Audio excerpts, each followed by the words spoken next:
qualifications mentioned there. We have no time to go into all the rest. That is, a leader has to be blameless. That's a very, very important word that is used there. He has to be blameless. Now please note, it doesn't say he has to be sinless. There is a difference between being blameless and sinless. Now, let me use an illustration, an example to explain what it means to be blameless. Now, it's not easy to explain that, but let me just use an example. A girl from North India, I live in South India, a girl from North India was sent by one of our brothers to help in our house, help my wife and children and, take care of the work at home. A young girl. She was not saved, but after she came there, she got saved and baptized. She is the wife of a full-time worker in North India now. That's something good that happened. Anyway, when she came and started working in a house, she must have been, I think, about 17 or 18. We found that she was a blameless girl. That is, we never could find one fault with her. She was never lazy, never disobedient, never eats too much, does all the work, doesn't take unnecessary rest. My wife or my children or myself, we have not scolded her, rebuked her even once. Now we lost her, she went away. I don't think we can ever find a girl like that. So when I think of her, I say, she was blameless. Was she sinless? Was she a sinless girl? No. She being a human being, she is not a sinless girl. But she was blameless. What is meant by that? We could find no fault in her. We couldn't point our finger and say, hey, she's lazy. We couldn't point our finger at her and say, hey, doesn't work properly, or she's not hardworking. We could not find even one thing to speak against her. That is what it means to be blameless. But she is not sinless. Leader of the church of God, an elder, has to be blameless. That doesn't mean he has to be perfect. No man is perfect. That doesn't mean he has to be sinless. No man is sinless. But there should be nothing in his life to which people can point out their finger and say, hey, he's not right here. Did you get that? Is it possible to be sinless? No. Is it possible to be perfect? No. Is it possible to be blameless? All are silent, huh? I think it is possible. See, as a human being, in our personality, there are areas where there are weaknesses known only to God. In our attitudes, in our character, there are flaws, there are minus points known to God and maybe to their wives also. But as we stand in the assembly to serve God, we can maintain such a blameless life if we walk in the fear of God, so that no one can ever point their finger at us and say, hey, he is not right there. I think that one comment is enough talking about the qualification of elders. We need to be, the leaders of the church of God need to be blameless, though they may not be sinless. Now, I want to draw your attention, because we do not have time, I do not want to go into the details of other things. So moral qualifications, spiritual qualifications, social qualifications, putting all those things together, we can say, as the scripture says, he has to be blameless. Now, turning your attention to another passage in the scriptures that talk about leadership. Psalm 78 and verse 72. This again is a verse on leadership or shepherding. Psalm 78 and the last part of that psalm, verse 72. Now we will read verse 71 and 70 to 72. 78, 70, 71, 72. He chose David, that is God chose David, also his servant, and took him from the sheepfolds. From following the ewes great with young, he brought him to feed Jacob his people and Israel his inheritance. So he fed them according to the integrity of his heart and guided them by the skillfulness of his hands. Here is one of the greatest leaders in the whole of the scriptures, David. He was a great leader as a king, but we know that he was a shepherd. It is from the sheepfold that God called him. Now, how did he feed them? How did he lead the people of God, Israel? Two things we read there: with integrity of his heart and skillfulness of his hands. Integrity of heart and skillfulness of hands. See, first, the integrity of heart. What is meant by integrity? It's not easy to explain the meaning of that word integrity. But one sense in which we can understand that word is, it may have other aspects of other shades of meaning, but one aspect that I know of is integrity is maintaining a balance between what you profess and what you practice. That is integrity. You practice what you preach. You walk the talk. That is one main aspect of integrity. You know, I've heard a story like this. Once a lady rang up a home of one Mr. Smith. So there were several Smiths there, you know. One was a medical doctor, he's also Smith, surname. And the other was a preacher, he's also Smith. And their sister also was staying with them. So someone rang up, and it was the sister who picked up the phone. So the other end, somebody is asking, is Dr. Smith there? And then she asks, which one, the preaching one or the practicing one? So there are two kinds of Smiths. Preaching Smiths and practicing Smiths. One is a medical doctor, one is a theology doctor. That's a preaching one and the practicing one. I am sorry to say, many Smiths are only preaching Smiths. We don't have many practicing Smiths. But in the church of God, God needs practicing Smiths. They have to preach, of course, but not only preaching. So, integrity of heart has to do with a life of godliness, holiness, uprightness, and many of the moral and spiritual qualifications mentioned in 1 Timothy and Titus 1. So, I'm just dividing those qualifications here into two. An elder has to be one with integrity of heart. That means his life has to be a life of godliness, a life of holiness, a life of uprightness, a life of righteousness, a life of blamelessness. And the second thing mentioned there, David, one of the greatest leaders in the Bible, he led the people of God with skillfulness of hands. What does that mean? Skillfulness refers to, in the New Testament sense, spiritual gifts, enablements, and abilities. That is what skillfulness talks about. Dearly beloved, we need both.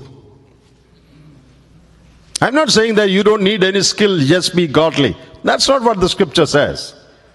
You have to be endowed with skills or spiritual gifts given by God to lead the people of God. On the other hand, your heart has to fear God. Your heart has to maintain holiness and uprightness. When these two things are combined together, you qualify to be an elder. Now, if you study this more, I think this should drive you away from becoming an elder. Because, as I said earlier, the standard is very, very high. Don't take it lightly. Don't think that this is just easy thing to become an elder so that you can stand and lead the church and people will dress you as he is the elder of our assembly. What's the big deal about it? God demands that you need to be a man of integrity of heart. If you are not willing to live such a life, please don't become an elder. Because this work that God wants you to do demands that you maintain an exemplary, godly life. I remember once when I was living in North India in connection with my secular job, there was a Christian family there, and we used to go there. We were very good friends. And that brother's daughter, we were told, was going for nursing. So she completed her school, high school, whatever, and she joined nursing. So we all said bye-bye, and she went for nursing. After a week or two, when we again went to that house, that girl is still there. So we asked, hey, what happened? You went for nursing and you're back? And that father is saying, brother, she cannot see blood. She faints at the sight of blood. Why did he go for nursing then? Huh? A person who faints at the sight of blood, so she discontinued her nursing after a week or two. What is a nurse supposed to do? Take injections, see blood, deal with blood. Didn't she know that? If you cannot see blood, and if you are one who faints at the sight of blood, how dare you become a nurse? If you cannot live a life of godliness, if you cannot be a blameless person, if you cannot walk in the fear of God, how dare you become an elder?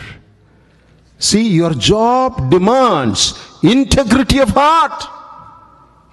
See, we are not talking about perfection. I have already explained that. We are only talking about blamelessness. We are not talking about sinlessness. A life of uprightness, that is integrity of heart. And secondly, there are certain spiritual gifts. For example, in the qualifications it says, a leader has to be apt to teach. Yesterday, in the question hour, I think we dealt with that. A leader, an elder, has to be apt to teach. That means he must have the skillfulness to teach.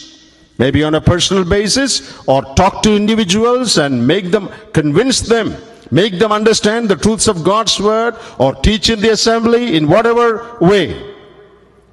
So, skillfulness has to be there. That means he has to be spiritually gifted. When these two things come together, that makes a very good elder. Your life has to be right, and you have to be equipped by the Spirit of God to teach or to do whatever work you are required to do. That is skillfulness of hands. Now, mere skillfulness is not enough. There are some people who are very gifted, very able, but their life is not right. They cannot come into leadership. A man with a PhD or doctorate in theology, his doctorate does not tell us anything about his spirituality.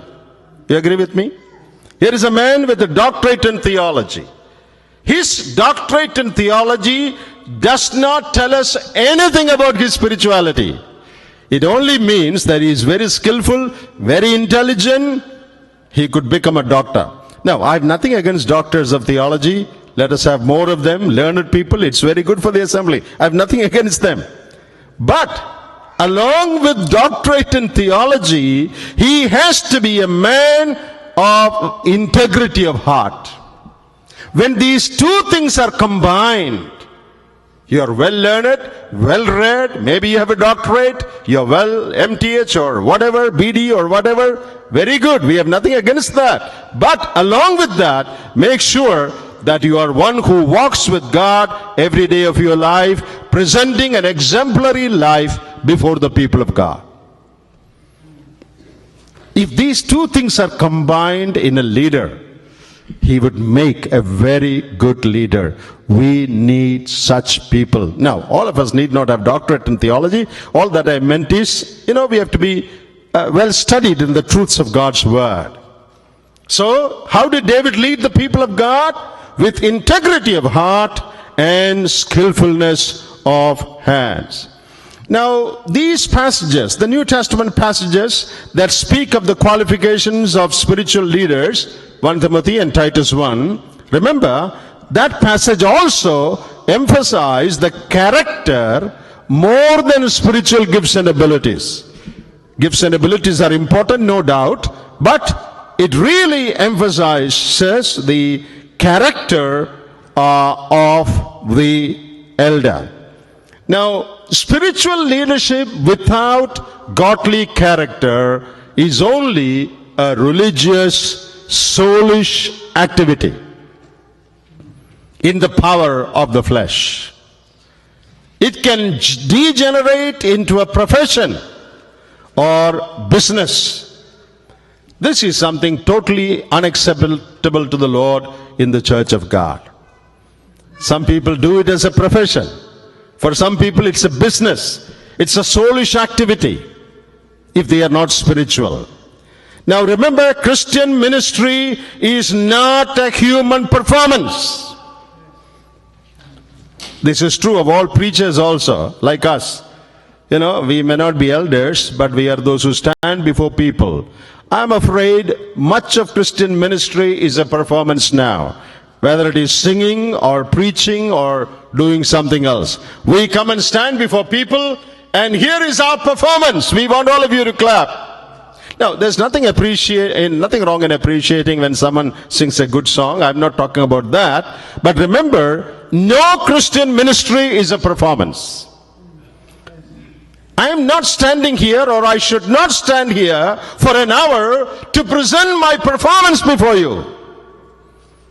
It is the working of the Holy Spirit through human instruments. That is Christian ministry. It is not performance, it is the working of the Holy Spirit through human instruments. Now, the man who ministers is more important to God than the ministry itself. Ministry is a life lived. It is a lifestyle followed. The whole person is involved in the ministry. Ministry and minister cannot be separated. What God has joined together, let not man separate. Ministry and minister, that is your life and your ministry. It cannot be separated.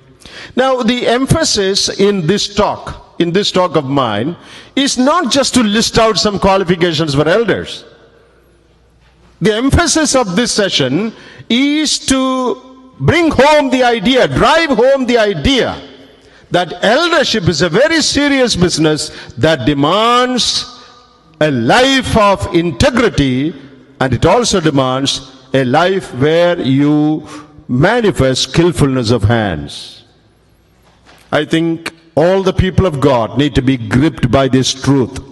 You see, who you are gives meaning to what you say. That's very important. Who you are gives meaning to what you say. Or in other words, people take the meaning of your words based on who it is who says that. Who is the person who making that statement? The meaning of the statement depends on that. Let me give an illustration. This is an Indian illustration, rather Kerala illustration. You must have heard this, some of you at least. This is about a medicine seller who were selling medicine for baldness. No hair on the head. That's baldness. On the wayside, he's shouting at the top of his voice, "Come and take this medicine. In a week, you will have hair on your head." That's what he's shouting at the top of his voice. But no one, the people have gathered together around, but no one is buying. You know the reason? They look at his head. If what he says is right, why is it that there is no hair on this man's head? Did you understand my statement? Who you are gives meaning to what you say. It is not the statement in itself, but who says that? That makes sense. Sometime back, many years ago, I read something very interesting. Some businessmen, I don't know if some of you would remember what I'm going to say. Some businessmen got into a Concorde plane. A Concorde airplane is one that runs faster than sound.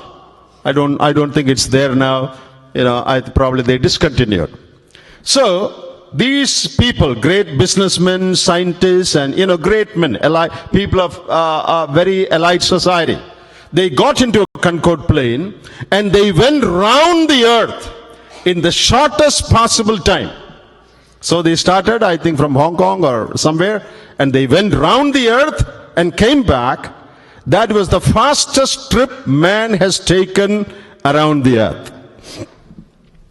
When they returned, when they landed back, all these journalists, press reporters, they all interviewed them. How was your trip and all that? So one of those men who flew around the world, he was an astronaut. He had gone to space earlier in a rocket. He made a very interesting comment. He said, "This is the slowest I've ever gone round the earth." Actually, this is the fastest man has gone round the earth. But this man says, "Oh, this is the slowest I've ever gone round the earth." Who you are gives meaning to what you say. If somebody else makes that statement, it doesn't mean anything. But when he made that statement, it meant a lot. Who you are gives meaning to what you say. So our life speaks louder than our words. So these qualifications are very, very important in the sight of God. Now, a godly life is an utter necessity for effective spiritual leadership. Only a godly leader can produce godly believers. A leader after God's own heart should lead the people to know God. Only one who knows God intimately can lead others to know God. To make disciples, that's a great commission. The leader himself has to be a disciple. If the leader is not a disciple, how can he make disciples? The level of godliness in an elder's life will influence people more than anything else. Let me say that again. The level of godliness in an elder's life will influence people more than anything else. I remember an elder in my own assembly, a very, very godly man. He is going to be with the Lord. I've seen him and spent time with him, a very old man, but he was a very godly man. Of course, he could preach and teach also in a very small way, but more than that, his life influenced so many people. The moment you see him, the moment he smiles and says, "Praise the Lord," something happens inside of you. His face shines with the glory of God, I must say. His influence is the level of his godliness. That is something that I have experienced. I can think of another elder in another assembly. He was a man in Kerala. He was a man who was selling fish. People from Kerala understand what I'm talking about. He goes around with fish on his head in a basket.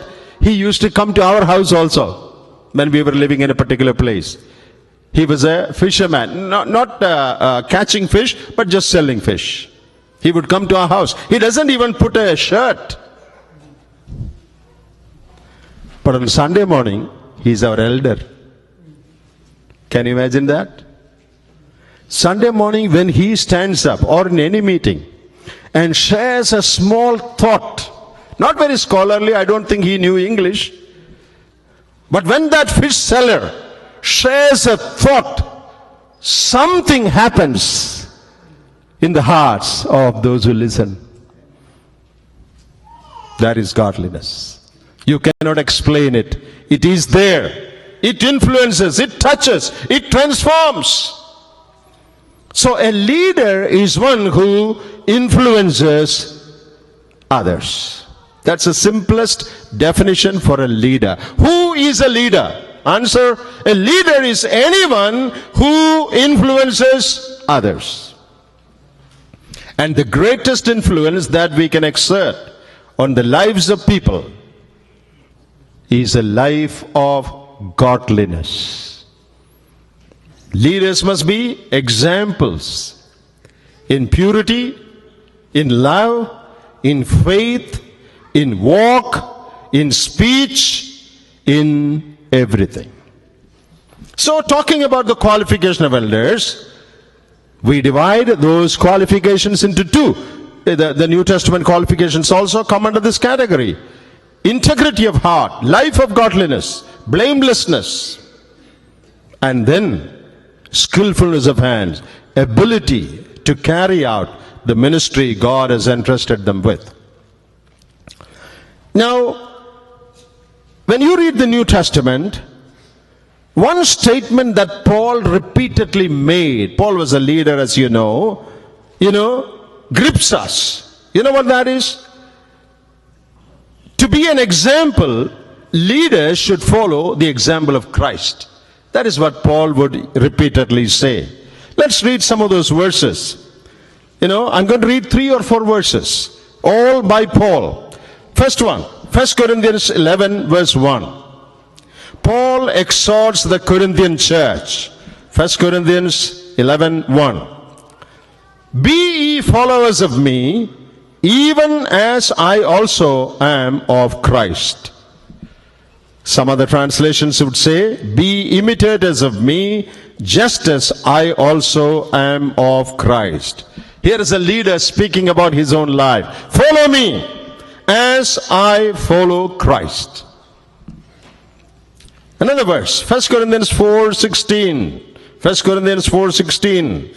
Paul says, therefore I urge you, imitate me.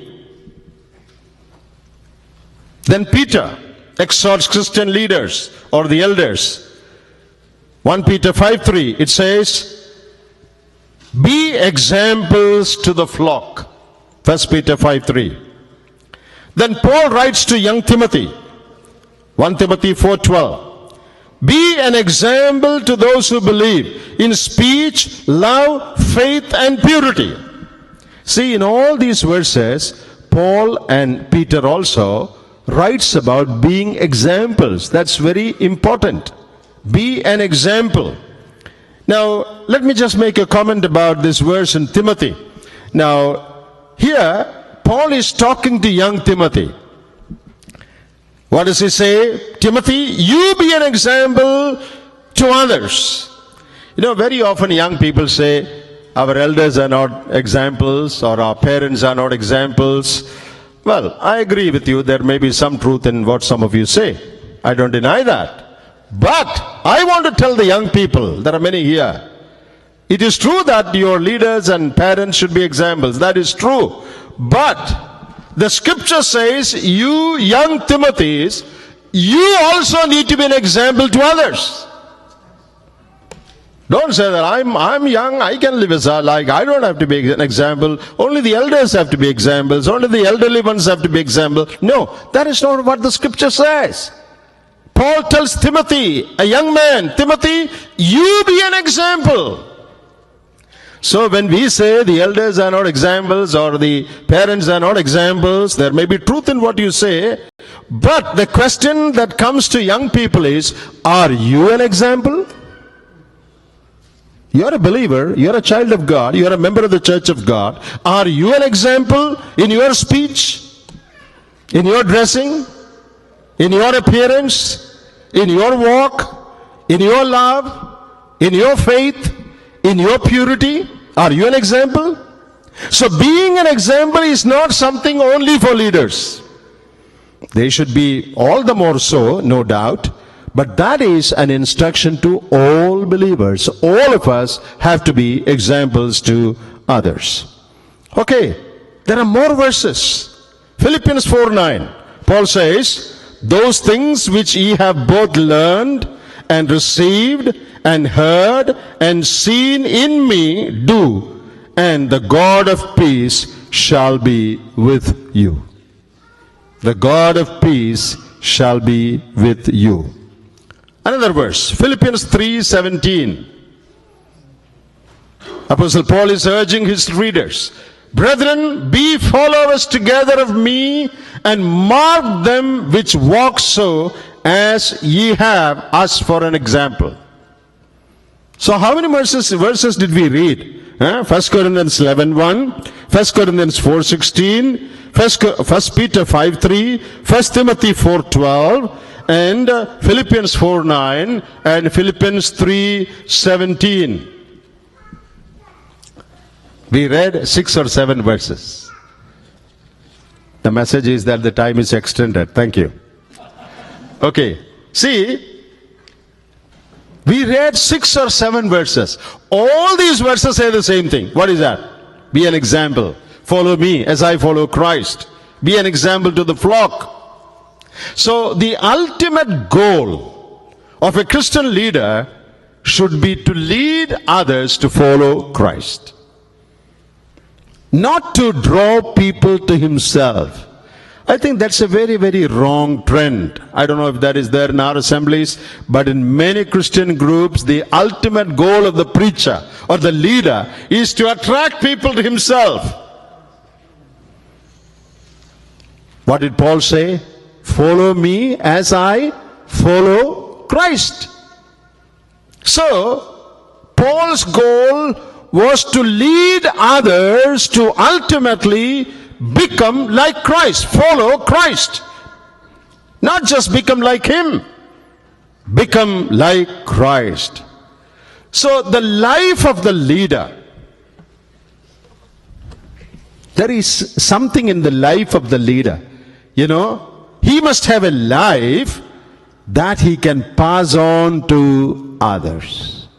He must have a life that he can pass on to others.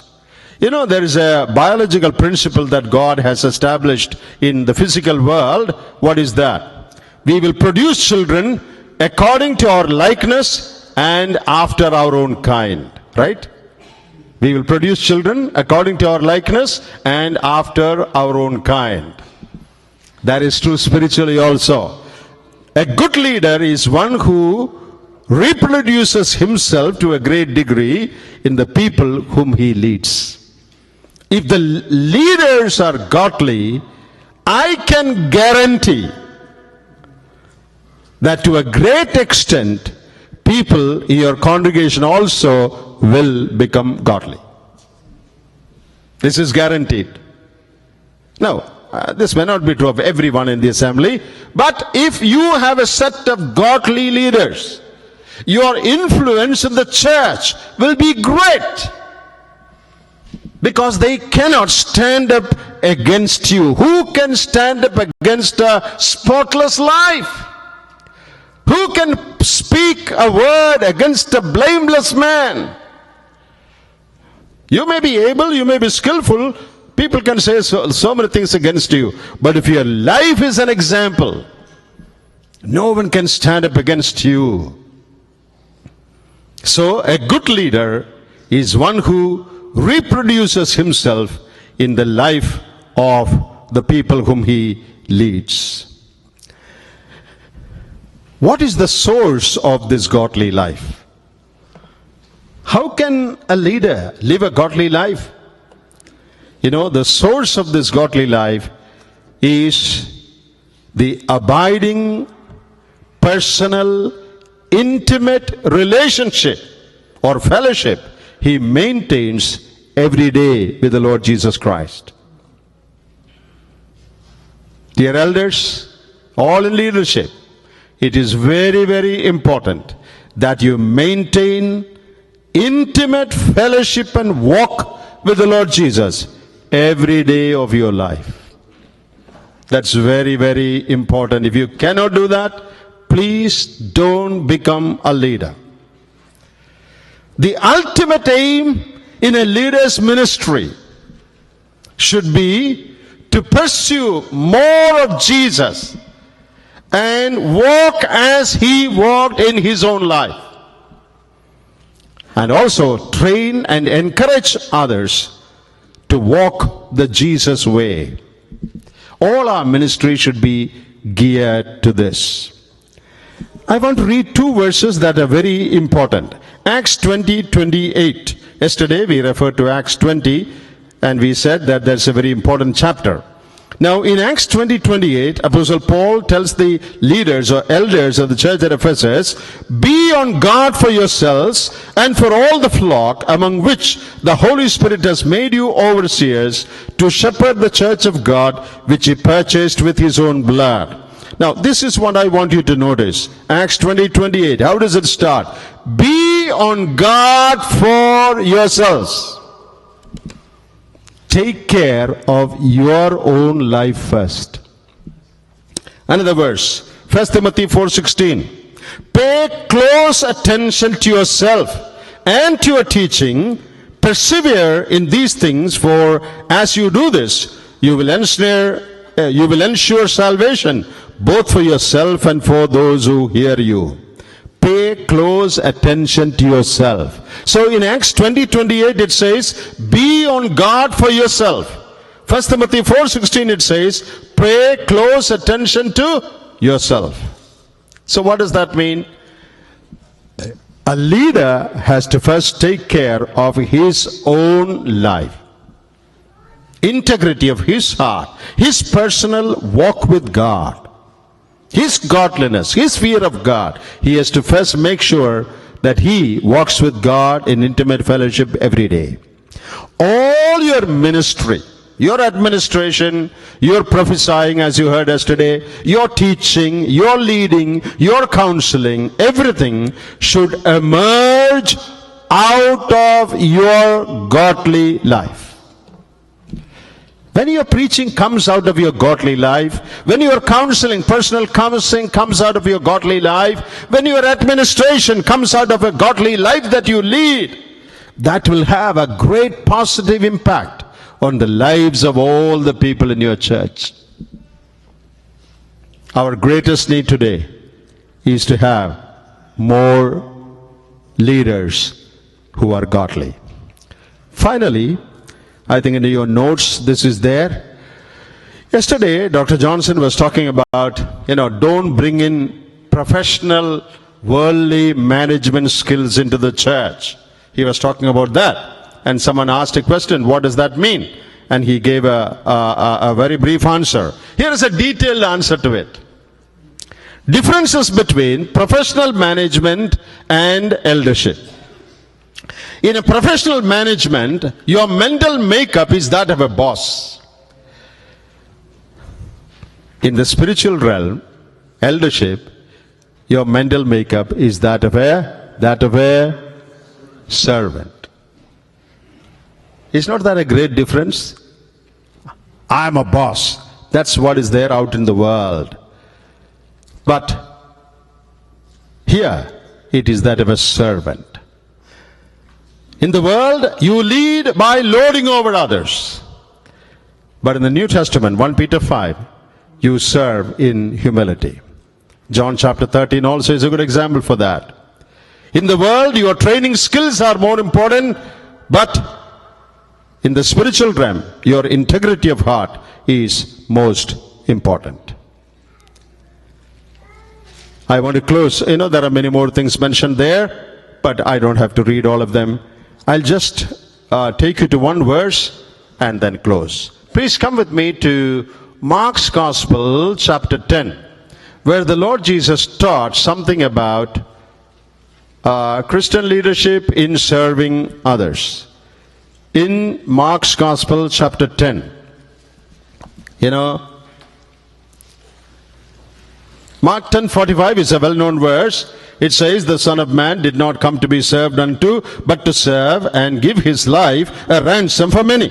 Look at verse 43 and 44. But so shall it not be among you. But whosoever will be great among you shall be your minister. And whosoever of you will be the chiefest shall be servant of all. It's a very important verse. Look at this. The Lord Jesus is teaching Christian leadership. Out in the world, they lord it over. But it should not be like that among you. Now listen to this. Whosoever will be great among you shall be your minister. The word minister there is diakonos, the word for deacon. So here is a man who wants to be great. He should become a deacon, a minister, a servant. Okay, now the second thing. Whosoever of you will be the chiefest. He is not happy just being great. What does he want to become? He wants to become the greatest of the great.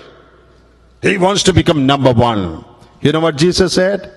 He shall be the doulos of all. In our English it says servant. It is not servant.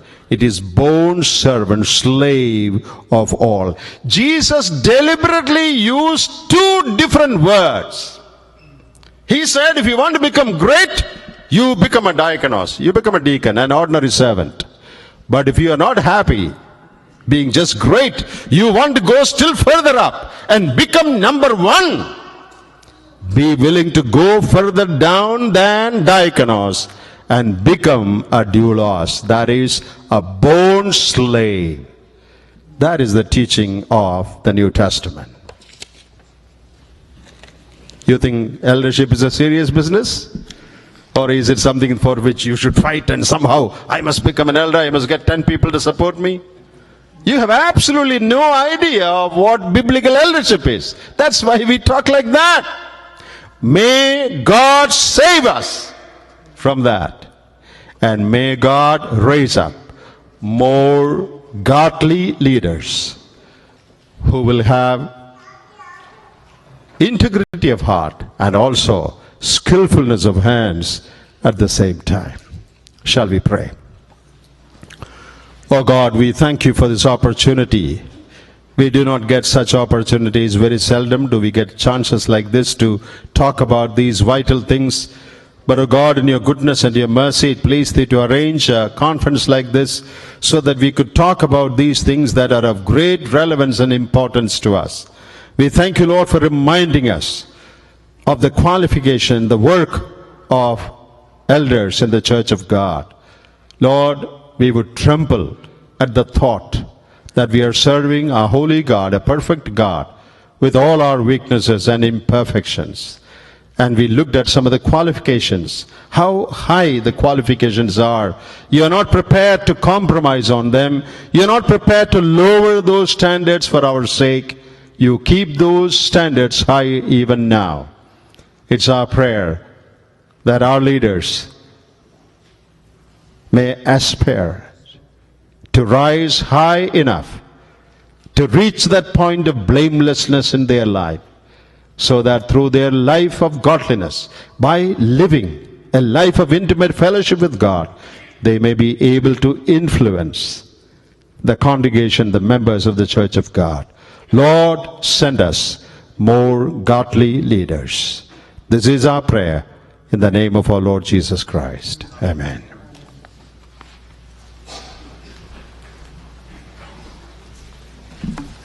Thank you, Brother John Korean, for taking that session. The Word of God has spoken, and it's spoken very strongly.